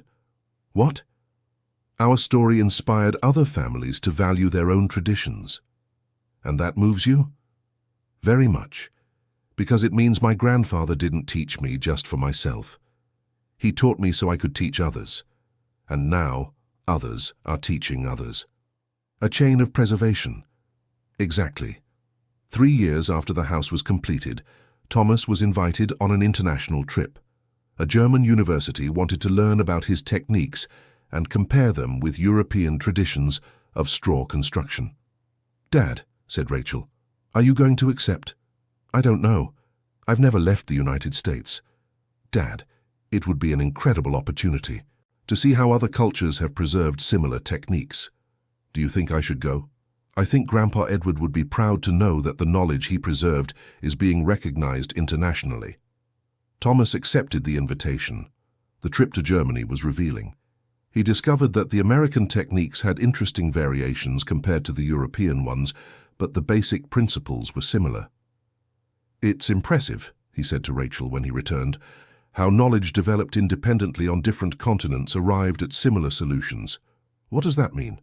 "It means these techniques aren't accidental. They are the result of a deep understanding of the nature of the materials and the behavior of the structures." In other words, they are scientific knowledge developed through practical experience. The international trip gave even more credibility to Thomas's work. He returned with invitations for international collaborations and proposals for technical exchange. But what struck him most was a conversation with a young German architect who was studying traditional techniques. "Mr. Thomas," said the young man, "your story reached Europe through the documentary. It has inspired many young people here to seek out their grandparents to learn ancient techniques." "Really?" "Yes. There is a growing movement to value traditional knowledge, and your story is seen as an example of how to preserve family traditions." Thomas realized that his small promise to his grandfather had become part of a global movement to reclaim traditional knowledge. Back in the United States, he found the Edward Harrison Institute expanding rapidly. Charles, at 85, remained active as the lead instructor. Rachel had become a national reference in traditional sustainable architecture. Christopher had opened a company specializing in construction with traditional techniques. Elizabeth had become the Institute's administrator, organizing courses, events, and publications. "Thomas," she said one evening, "do you realize our lives have completely changed?" "Changed how?" "Before, we were an ordinary family living an ordinary life. Now we are a family contributing to preserving knowledge important for the country." "And do you regret the change?" "Regret it? Thomas, these have been the most rewarding years of my life." "Why?" "Because I feel we are doing something that matters, something that will last beyond our existence.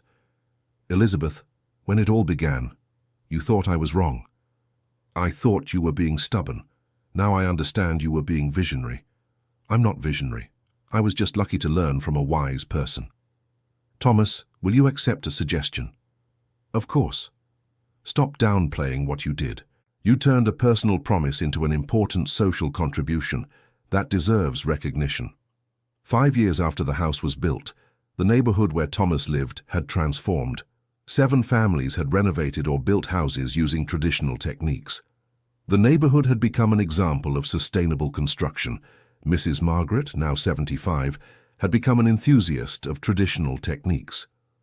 "Thomas," she said, "my house is the most comfortable I've ever lived in. Summer or winter, it's always at the ideal temperature. And the costs? Practically zero maintenance and impressive electricity savings." David had completely renovated his house using straw. "Thomas, when I think of the hostility I had at the beginning, I'm ashamed." "David, you changed your mind when you saw the facts. That's intelligence, not a reason for shame." "Even so, I could have been more respectful from the start." "David, conflicts are part of change processes. What matters is how they end, not how they begin."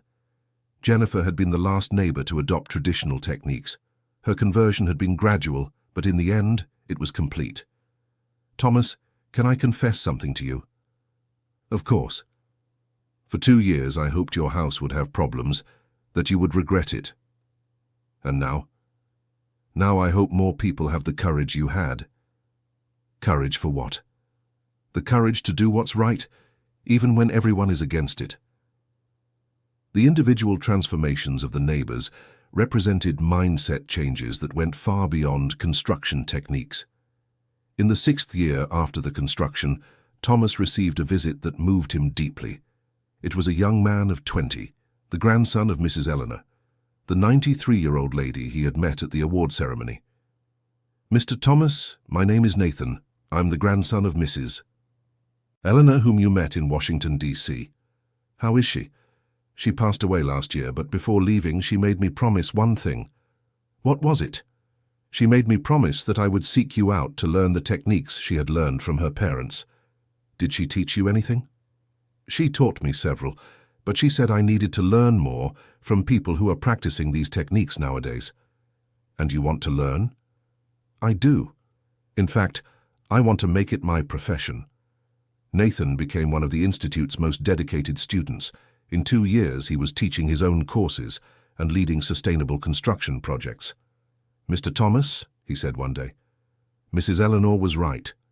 "About what?" "She said traditional knowledge doesn't die if there are people willing to preserve it. And there's always someone who appears to carry it forward.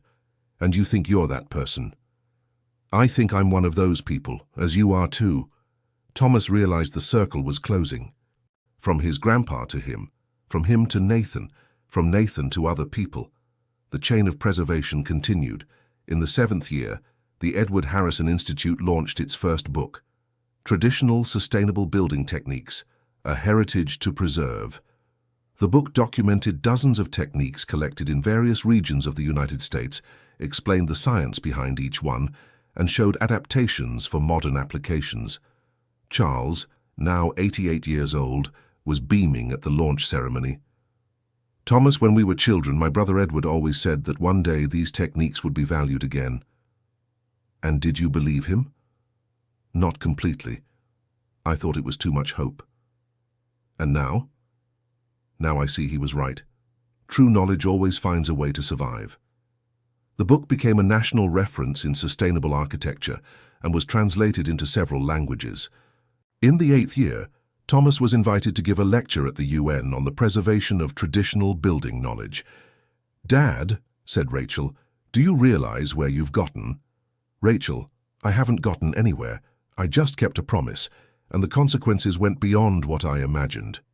"Dad, you've influenced public housing policies, inspired thousands of people, preserved important knowledge." "Daughter, all this started with a simple man who taught his grandson how to tie straw. The credit belongs to my grandpa. The credit belongs to both, to him for teaching and to you for preserving." At the UN lecture, Thomas spoke about the importance of valuing traditional knowledge in an era of rapid technological change. "Tradition," he said, "is not an obstacle to progress. It is the foundation for sustainable progress. We need to build the future on the solid foundations of the past." The lecture was very well received and resulted in international partnerships for traditional knowledge preservation projects. In the 9th year, something happened that Thomas did not expect. His own grandson, Rachel's son, showed interest in learning his great-grandfather's techniques. "Grandpa," said the 12-year-old boy, "can you teach me how to make a straw house?" "Of course, my boy, but why?" "Because I want to continue the family tradition, like you continued." Thomas was moved to see that the 4th generation was interested in preserving the family knowledge. The first lessons were emotional. Thomas taught his grandson exactly as Grandpa Edward had taught him, with patience, care, and respect for ancestral wisdom. "Grandpa," the boy asked during a lesson, "why are these techniques important?" "Because they represent centuries of accumulated knowledge, because they work, because they respect nature, and most importantly because they connect you with the people who came before you." "How so?" "My boy, when you learn these techniques, you are connecting with your great-grandfather Edward, who taught me, with his grandfather who taught Edward, and so on. It's like a chain. It's exactly like a chain. And you are the next link." The grandson's presence in the lessons brought a new dimension to Thomas's work. He was no longer just preserving knowledge, he was ensuring it would continue for future generations. In the 10th year after construction began, the City Council decided to declare the neighborhood where Thomas lived as a model sustainable neighborhood. The transformation had been impressive. More than 20 houses used traditional techniques, electricity consumption had dropped drastically, and the neighborhood's average temperature was more pleasant due to the thermal properties of the natural buildings. "Mr. Thomas," said the mayor at the plaque unveiling ceremony, "you have transformed not just your home but an entire community. Mr. Mayor, I merely preserved knowledge that already existed. The community is the one that decided to embrace this knowledge. Even so, you were the catalyst for change." That evening there was a neighborhood party to celebrate the official recognition. All the neighbors participated, including those who had been most hostile at the beginning. David gave a speech on behalf of the neighborhood. "Thomas, 10 years ago, many of us thought you were crazy. Today we know you were visionary. Thank you for not giving up when everyone doubted." Thomas replied emotionally, "David, you gave me the greatest gift one person can give another, the chance to prove I was right, and more importantly, the chance to contribute to something bigger than myself." Mrs. Margaret, now 80 years old, insisted on speaking too. "Thomas, you taught me it's never too late to learn new things. At 70, I discovered techniques that made my life more comfortable. Thank you for that." Mr. Gerald represented the local merchants. "Thomas, your knowledge not only improved our homes but also our businesses. My bar is more efficient and attracts visitors interested in learning about the techniques. Sustainable prosperity, that's what you brought here." In the early morning, after everyone had left, Thomas walked alone through the neighborhood. He observed the transformed houses, breathed the fresher air provided by the additional vegetation that the sustainable constructions had encouraged. He stopped in front of his house, the first to use straw, the one that had started the entire transformation. "Thank you, Grandpa Edward," he whispered. "The promise was kept, and so much more than that." At that moment, he felt a familiar presence, not something supernatural, but a deep emotional connection to the memory of his grandfather. He imagined the old man smiling, proud not only of the house built, but of the entire movement it had generated. In the 11th year, something no one expected happened. A major storm hit the region with unprecedented force. Heavy rains, strong winds, hail the size of eggs. The conventional houses suffered significant damage, roofs torn off, leaks, cracks caused by structural movement. The houses built with traditional techniques withstood without major problems. The natural flexibility of the organic materials absorbed the stresses without structural damage. "Thomas," said David the day after the storm, "your house wasn't damaged at all." "Not at all, and yours?" "Mine wasn't either, but the conventional houses on the street above are all damaged." The storm served as the definitive test of the traditional techniques. The result was a spectacular practical validation of ancestral knowledge. Dr. Peterson from the university came to personally investigate the behavior of the constructions during the storm. "Mr. Thomas, this is extraordinary. The traditional houses performed exactly as the theories predicted." "How so?" "The flexibility of the natural materials absorbed the stresses without transferring them to the structure. It's pure engineering applied through empirical knowledge." "And what does that mean?"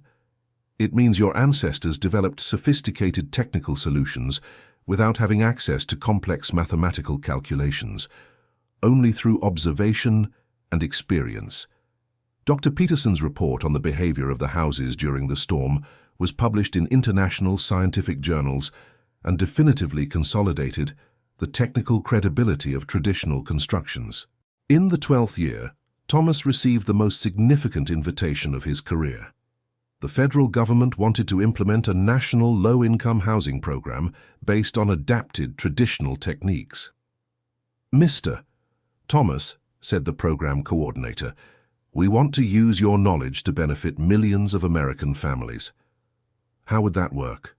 "We would adapt the traditional techniques for large-scale production, but maintaining the sustainability and efficiency principles you demonstrated." "And how would I be involved?" "As the lead consultant, your techniques would serve as the foundation for the entire program." It was the opportunity to apply on a national scale what had begun as a personal promise to his grandpa. Thomas accepted the invitation, but with one condition: Charles and Rachel would also participate as consultants. It was important that different generations contribute to the program. The housing program was launched with a pilot in 5 states. The results exceeded all expectations: houses that were cheaper, more efficient, healthier, and more durable than conventional construction. "Dad," said Rachel, "do you realize that techniques learned from Grandpa Edward are being used to solve housing problems for the entire country?" "I do, my daughter, and I get emotional thinking that my grandfather, back in the countryside, never imagined his knowledge would go this far." "But it did, because of you." "It did because it was valid knowledge. I was just the instrument to preserve it." In the 13th year, Charles turned 90. To celebrate, the family organized a gathering of all the people who had learned traditional techniques through the Institute. More than 300 people came from all over the United States: architects, engineers, builders, students, curious individuals who had become experts. "Mr. Charles," said Nathan, the young man who had become an instructor at the Institute, "you may not imagine how many families are living better because of the knowledge you preserved." "Son, I never imagined I'd reach 90 years old seeing these techniques valued like this." "And how do you feel?" "I feel fulfilled. I feel I've done my part to preserve and pass on important knowledge." During the party, several people gave testimonials about how traditional techniques had improved their lives. Stories of more comfortable homes, families brought closer together through joint building projects, transformed communities. Thomas listened to all the testimonials with growing emotion. His small promise to his grandfather had multiplied into hundreds of positive stories. "Everyone," he said when it was his turn to speak, "when I started building my straw house, I just wanted to honor my grandfather.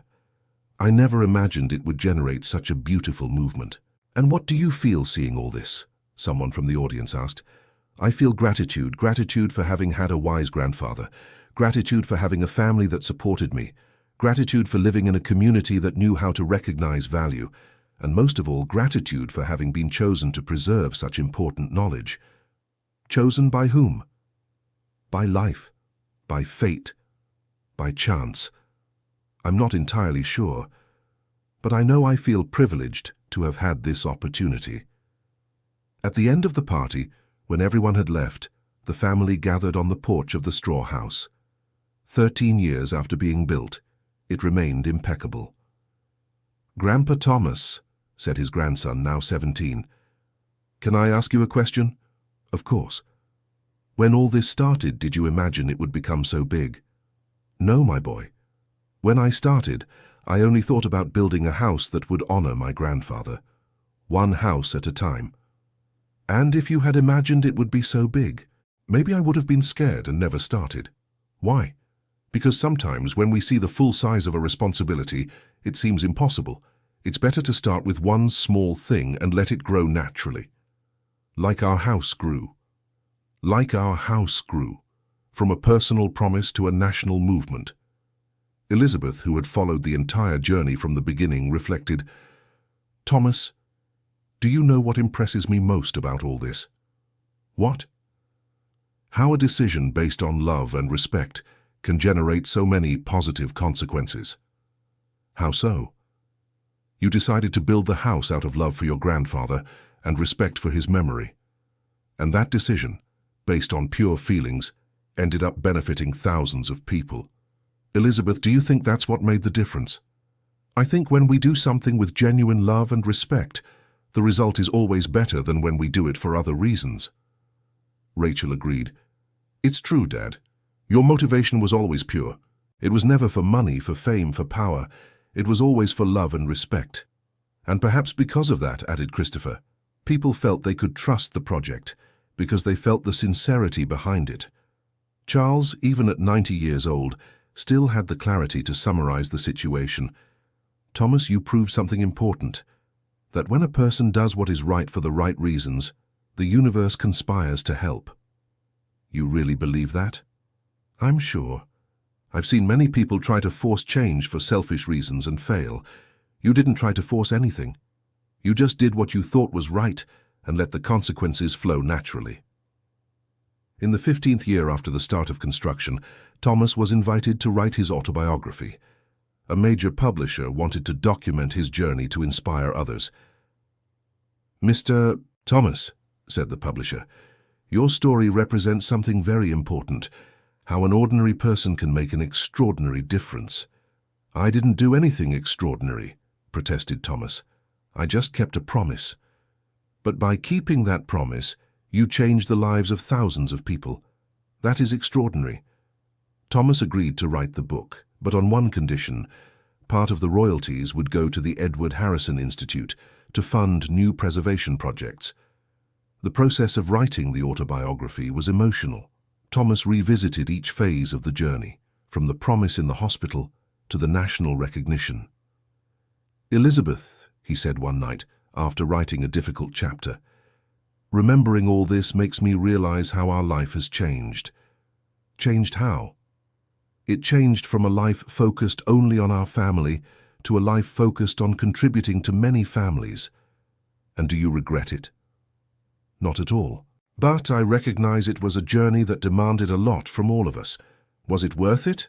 Elizabeth, look where we are. Look at how many people were benefited. Of course it was worth it." The autobiography became a national bestseller. The chosen title was simple and powerful: The Promise: How Honoring the Past Can Transform the Future. The success of the book brought even more visibility to traditional techniques, television programs, documentaries, special reports. Thomas became a public figure, but always maintained the simplicity and humility that had characterized his journey from the beginning. In the 20th year after the start of construction, a special celebration took place. The federal government officially declared traditional building techniques as intangible cultural heritage of the United States. The ceremony was held at Thomas's own house, which had become a national symbol of cultural preservation. "Mr. Thomas," said the Secretary of Culture, "your house has ceased to be just a residence. It has become a living monument to the wisdom of our ancestors." "Mr. Secretary, This house is just the result of knowledge that existed for centuries. The credit goes to those who preserved this knowledge before me. But you were the one who had the courage to apply it when no one else believed in it, and today many people believe. Exactly, and that changed America. At the celebration party, all the important people from Thomas's journey were present. Neighbors, family members, experts, students, collaborators. David, now an enthusiast of traditional techniques, made a point to speak. Thomas, 20 years ago I thought you were crazy. Today I know you were 2 decades ahead of your time. Mrs. Margaret, at 85 years old, still lucid and active. Thomas, you taught me that prejudice is ignorance in disguise, and that the cure for ignorance is knowledge. Mr. Gerald, representing the merchants who had adopted the techniques. Thomas, you proved that sustainability and prosperity can go hand in hand. Dr. Peterson, from the university, now retired but still active. Mr. Thomas, your contribution to American architecture is immeasurable. Future generations will study your work. Nathan, the young man who had become one of the Institute's main instructors. Mr. Thomas, you taught me that tradition is not a thing of the past, it is a thing of the future. When it was Thomas's turn to speak, he was visibly moved. Everyone, when I look at you, I see the true result of what we have done together. It's not the houses built, not the awards received, not the books written. It's the people transformed. How so? Someone asked. David learned to question prejudices. Mrs. Margaret discovered it's never too late to learn. Mr. Gerald saw that business can be sustainable. Nathan found his calling. Dr. Peterson expanded his research. And you? What did you learn? I learned that a sincere promise can move mountains, that family traditions are treasures to be preserved, that communities can transform when one person has the courage to do things differently. And what message do you leave for the future? The message is simple. Honor your grandparents, preserve your traditions, have the courage to do what is right, even when everyone is against you, and most importantly, never underestimate the power of a promise kept with love. At that moment, Charles stood up with difficulty. At 95 years old, he still maintained his lucidity, but age was taking its toll. Everyone, he said with a trembling but firm voice, may I say a few words? Of course, Mr. Charles, replied Thomas. I knew Thomas's grandfather, Edward Harrison. He was a simple, hard-working man who knew important things. When he passed, I thought those things would die with him. Charles paused to catch his breath, but Edward was smart. He passed the knowledge to the right grandson, to someone who would not only preserve it, but expand and share that knowledge. What do you mean? Someone asked. I mean that Thomas did much more than honor his grandfather. He honored all the generations that came before and all that will come after. How? He preserved the past, transformed the present, and built a better future. That is the noblest thing a person can do in life. Charles's words moved everyone. He represented the direct bridge to the past, the connection to the origins of the knowledge that had generated all that transformation. Mr. Charles, said Thomas, you were fundamental in all of this. Without you, I would have given up. Thomas, I only did what was right, supporting someone who was preserving something important. But supporting required courage. When you showed up here, I was almost alone. And now you are surrounded by people who admire your work. Life takes interesting turns, doesn't it? That night, after everyone had left, Thomas was alone on the porch of the house that had started the entire journey. 20 years had passed since the first day of construction. He remembered the neighbors' first laughs, the family's resistance, the moments of doubt when he almost gave up. He remembered Charles's arrival, Rachel's gradual change, Elizabeth's growing support. He remembered the first interested neighbors, the first technical visits, the first invitations to give lectures. He remembered the Institute's growth, the academic recognition, the government programs. And most of all, he remembered Grandpa Edward, the rough hands teaching how to tie straw, the voice explaining the secrets of traditional constructions, the eyes shining when he spoke about the wisdom of the elders. Thank you, Grandpa, Thomas whispered into the night. The promise was kept, with interest. In the 25th year, something happened that no one expected. Thomas's grandson, now 22 years old and a graduate in engineering, announced that he wanted to dedicate his life entirely to the preservation of traditional techniques. "Grandpa," he said, "I want to found a university specialized in traditional knowledge." "A university?" "Yes, a place where people from all over the world can come to learn techniques that are being lost, not just construction, but agriculture, craftsmanship, folk medicine." "And how would it be?" "It would be based on the Institute's model, but on a much larger scale. The teachers would be people like you and Grandpa Charles, who preserved knowledge through practice." The grandson's idea represented the natural evolution of everything that had begun with the straw house, from individual preservation to institutional preservation. "My son," said Thomas, "this is a huge project. Are you sure this is what you want?" "Grandpa, were you sure when you started building the house?" "No, I just knew it was what I needed to do."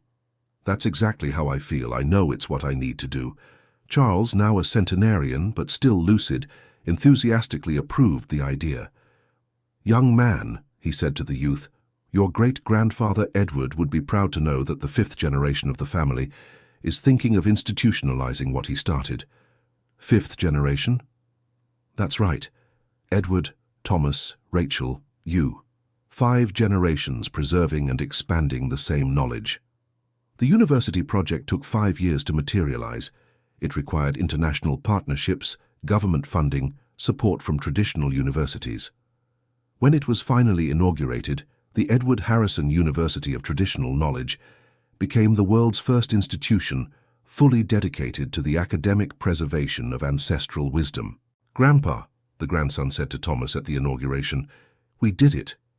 "Did what?" "Turned the promise you made to your grandfather into an institution that will preserve knowledge forever." "My son, this is so much bigger than I ever imagined. But it was born from your courage to keep a simple promise, and it will continue because you had the courage to expand that promise." At the inauguration ceremony, representatives from dozens of countries interested in preserving their own traditional knowledge were present. The university's dean, chosen from among the country's leading anthropologists, gave an emotional speech. "This university represents a quiet revolution, the valuing of empirical knowledge developed over millennia by traditional communities." "And what is the importance of that?" asked a journalist. "The importance is that we are saving from extinction knowledge that could be crucial for humanity's future. Knowledge about sustainability, about coexistence with nature, about simple solutions to complex problems." Thomas, now 75, was named the university's founding professor emeritus, not for academic titles, but for practical knowledge and dedication to preservation. Charles, at 100 years old, received the title of Honorary Traditional Sage, being recognized as the living bridge to the traditions of the last century. In the university's first class, students from 40 countries enrolled. Young architects, engineers, anthropologists, farmers, artisans, interested in learning traditional techniques from their own cultures and others. "Professor Thomas," said a young German architect, "I came to the United States to learn straw construction techniques that were lost in Europe. And what do you intend to do with this knowledge?" "I intend to take it back to my country and adapt it to the climatic conditions there." "So you will do the same as I did, preserve and adapt." "Exactly.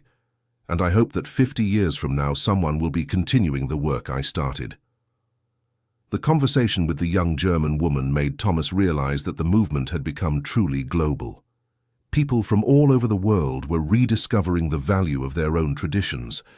In the 30th year after the start of the house's construction, Thomas was invited for one last special tribute. The UN declared the day his house was completed as World Day for the Preservation of Traditional Knowledge. "Mr. Thomas," said the UN Secretary-General, "your house has become a worldwide symbol of how one person can make a difference by preserving traditions." "Mr. Secretary, my house is just a house. What's important are the people it inspired." "Exactly.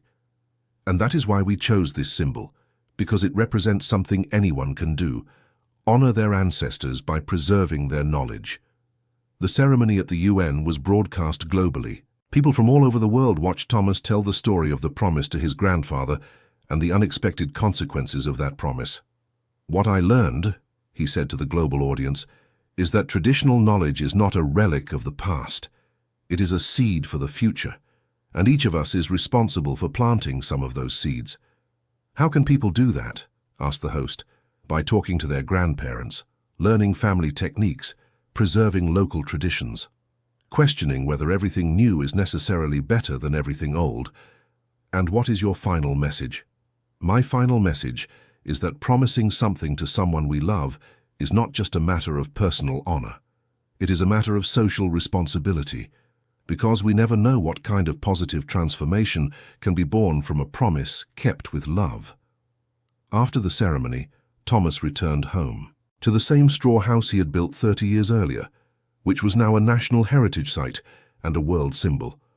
On the porch, he found Charles, now 105 years old, watching the activity of the neighborhood that had become an international reference in sustainable construction. "Uncle Charles, how do you feel seeing all this?" "Thomas, I feel grateful. Grateful to have lived long enough to see knowledge I learned in childhood being valued all over the world." "And what would you say to your brother Edward if you could speak to him today?" "I would say he chose the right grandson to safeguard the teachings, and that these teachings not only survived, but multiplied." "Uncle, do you think we did the right thing?" "Thomas, look around. Look at how many families are living better, how many young people have learned dignified professions, how many communities have been transformed. Of course we did the right thing." That night, alone in the house that had started it all, Thomas reflected on the extraordinary journey a simple promise had generated. 30 years before, he was just a 50-year-old carpenter wanting to honor his grandfather's memory. Now, he was a world reference in the preservation of traditional knowledge. But what moved him most were not the titles or recognitions. It was knowing that thousands of people were living better because of techniques that could have been lost forever. It was knowing that his grandson was continuing and expanding the work, that the 6th generation of the family was already showing interest in learning the techniques of their great-great-grandfather, Edward.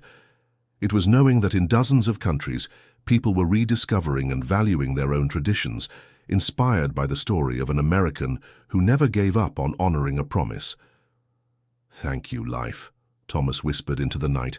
"Thank you for allowing me to keep the promise in such a beautiful way." And for the first time in 30 years, he could feel the presence of Grandpa Edward again. Not something supernatural, but a deep emotional certainty that the old man would be proud. Proud not only of the house that was built, but of everything it had generated. Proud to see that a simple promise had turned into a chain of preservation that would continue long after any of their lives. Proud to know that the knowledge of the ancients had not only survived, but thrived in the modern world. And proud, above all, to have had a grandson who understood that keeping promises to people we love is one of the most important things we can do in life. End of story. So what did you think of this incredible story about how a simple promise can transform not just one life, but an entire community? Tell us in the comments. Do you have any family traditions worth preserving? Do you know any old techniques that your grandparents mastered? Don't forget to leave your like and subscribe to the channel, so you don't miss other stories that show how small actions can lead to big transformations. Your opinion is very important to us.